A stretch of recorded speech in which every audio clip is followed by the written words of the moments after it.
السلام علیکم ویورز، ایک اور دلچسپ ویڈیو کے ساتھ آپ کے سامنے حاضر ہیں۔ حضرت ابراہیم خلیل اللہ ایک مرتبہ بکریاں چرا رہے تھے۔ راستے میں ایک آدمی اللہ تعالیٰ کی محبت میں تسبیح پڑھتا ہوا جا رہا تھا۔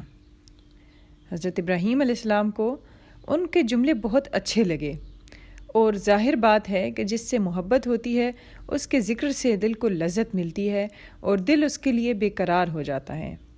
لہٰذا حضرت ابراہیم نے اس آدمی سے درخواست کی کہ وہ اللہ کی تعریف کے جملے ایک بار پھر دہرائے۔ تو اس نے کہا کہ میں دوبارہ پڑھوں گا تو آپ مجھے کیا دیں گے؟ حضرت ابراہیم نے فرمایا کہ میں اپنی آدھی بکریاں دے دوں گا۔ اس نے وہ تسبیح دوبارہ پڑھ دی اور آپ نے اپنی آدھی بکریاں اس کو دے دیں۔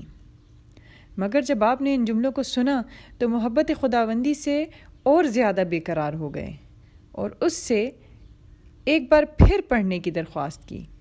تو اس نے پوچھا کہ اب کہ پڑھوں گا تو کیا دو گے؟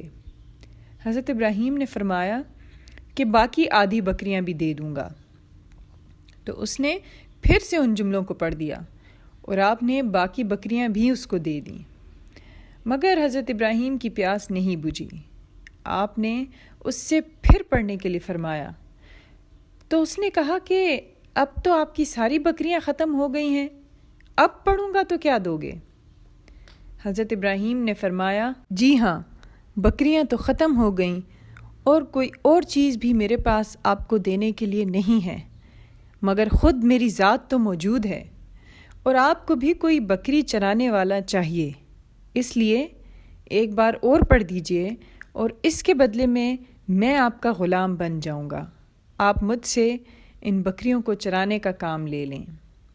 یہ سن کر اس آدمی نے کہا کہ دراصل میں اللہ کا فرشتہ ہوں، تمہارا امتحان لینے آیا تھا کہ آپ کو اللہ سے محبت کتنی ہے، یہ میں دیکھنا چاہتا تھا اور آپ کامیاب ہو گئے۔ یہ لیجئے آپ کی بکریاں۔